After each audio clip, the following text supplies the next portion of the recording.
We are going to have to take our place in the world and build a new humanity, or there will be no future for us or the world.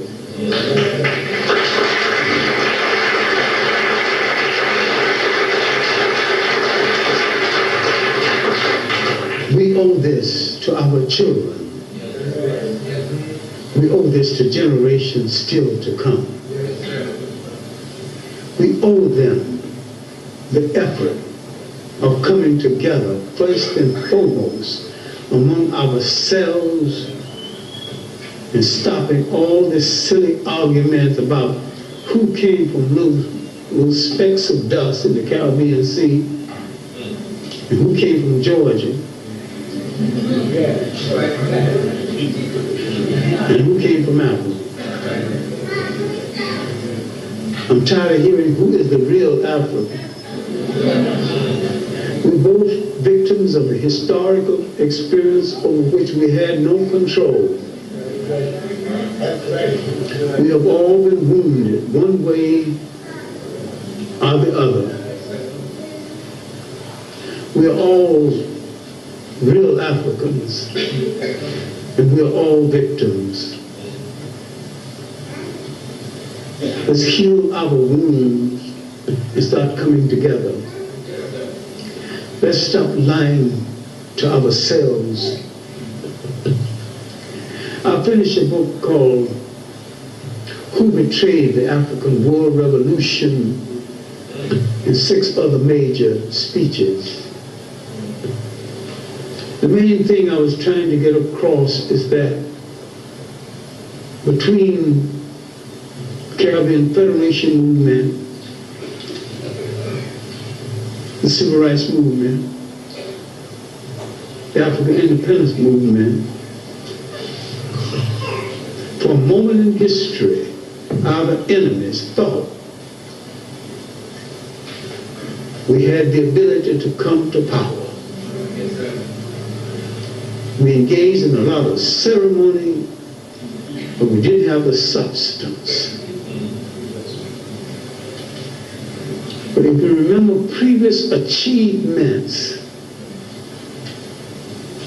we might have done the whole thing differently.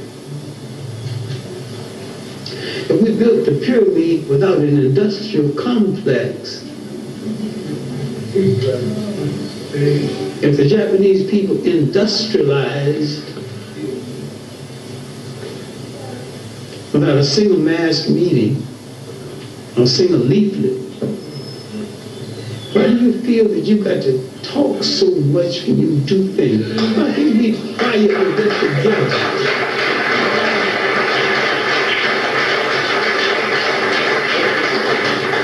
If you're going to unite the African people of the world, why do you have to shout it all over the place? Just go ahead and do it.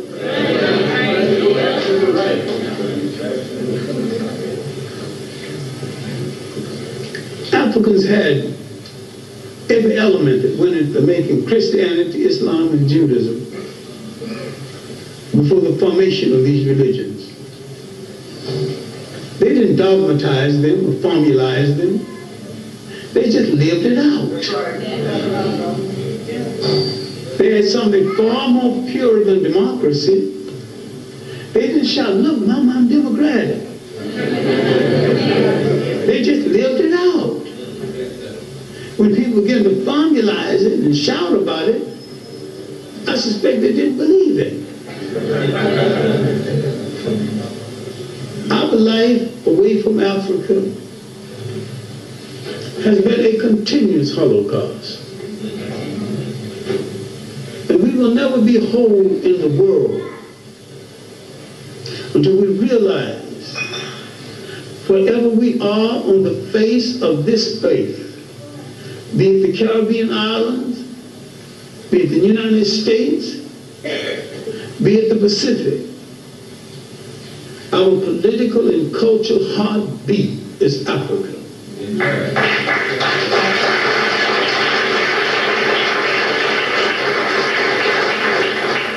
Nobody voluntarily frees anybody.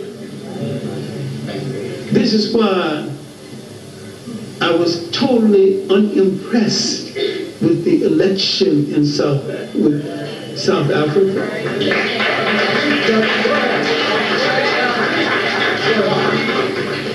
Nelson Mandela has no power.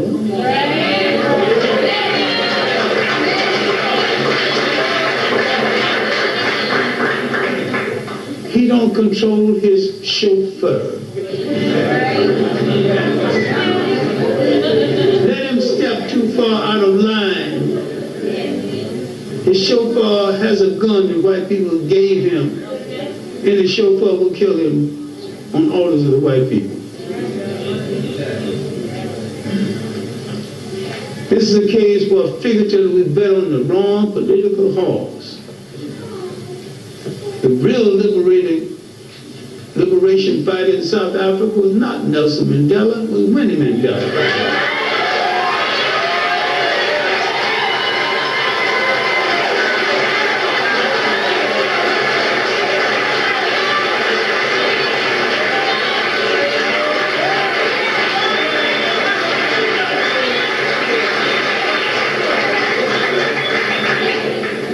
When someone takes your freedom, they don't voluntarily give it back to you. The only way you can get it back is to take it back.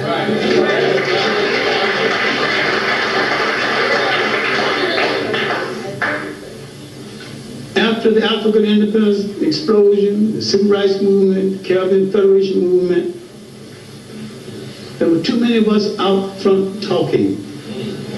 Some of us should be behind the scene training. Some of us should be pulled some of the young people off the line and said that, look, soon we will be controlling nations. Oceanography for you. Medicine for you. Metallurgy for you. Airport design for you. We should not shout nation time until we are ready to do every single thing that goes into the maintenance of a nation.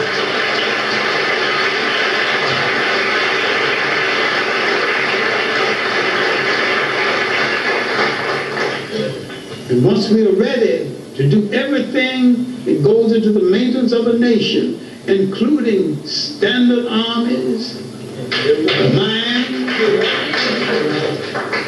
we will beg no more. We will plead no more. We will cry no more. We will take back what belongs to us and march into the power arena of the world and speak with a single African voice.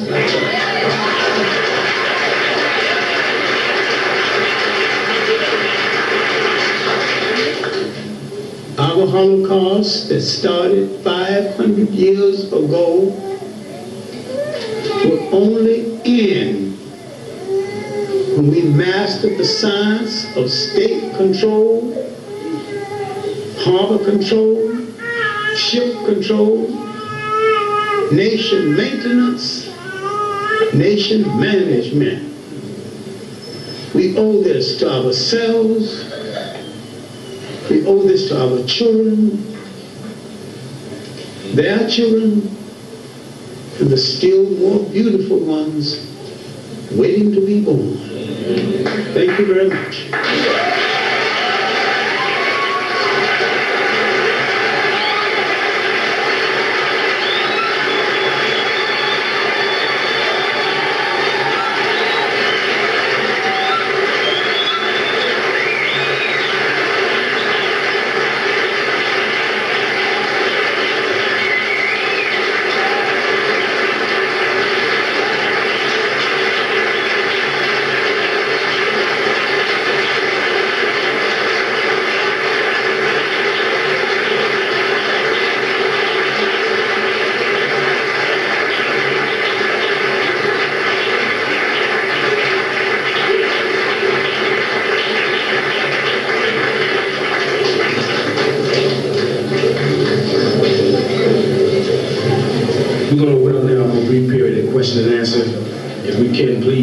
question 3.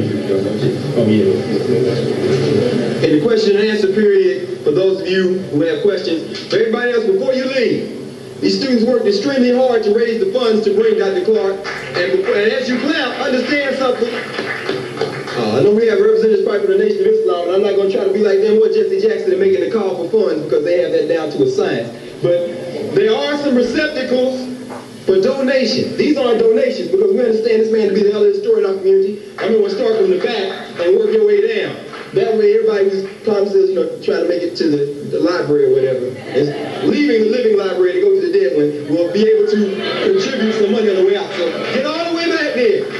Everybody dig deep because they need some help to put this over the top. They want to come on and moderate the question and answer period. Yes, sir. Oh, yes. Oh, also, one other thing. The graduate students in African American Studies will be sponsoring a lecture by Dr. Theophile Obenga. The date, we're still working on that, but Dr. Obenga will be giving a lecture. Once again, as we said earlier, Dr. Obenga, of course, was the junior partner in the room in Cairo in 1974 in UNESCO when he and Dr. Sheikh Anta Diop stood and showed the African nature of Kemet. And Dr. Obenga will be lecturing. We hope everybody will come back because if we understand Dr. Clark, we also understand, Dr. Obenga, this is the Pan-Africanism that we're talking about. These are two of the greatest minds that Africa has produced. And with that,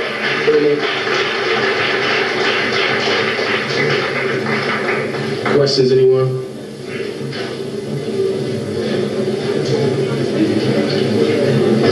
Sister? Yes, ma'am.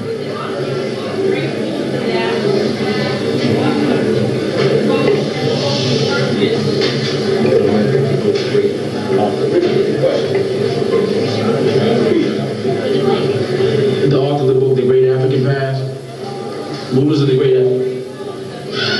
great rulers of the African past. The book is in the series called the Zenith series, and one of the editors is Elliot Skinner.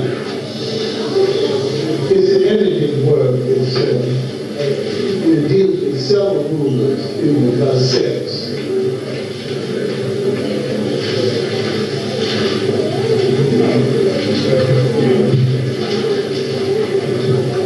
right, question? Yes, ma'am.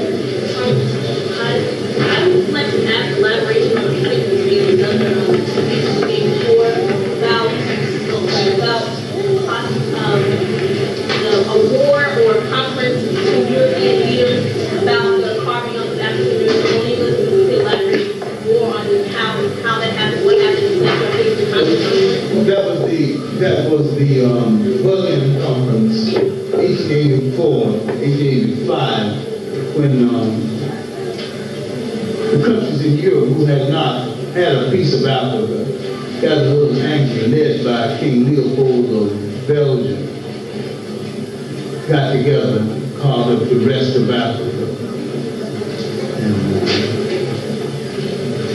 so they gave Belgium the Congo, they gave the French Equatorial Africa, and they gave the Germans 4 colonies, the Cameroon, Tanzania, Southwest Africa, and Togo. And there's several books on it called The Petitioning of Africa. That's information on that subject is easy to find. And look on the good library, look on a book called Petitioning of Africa. Yes, ma'am. As to repeat, this made who portrayed African War Revolution. Who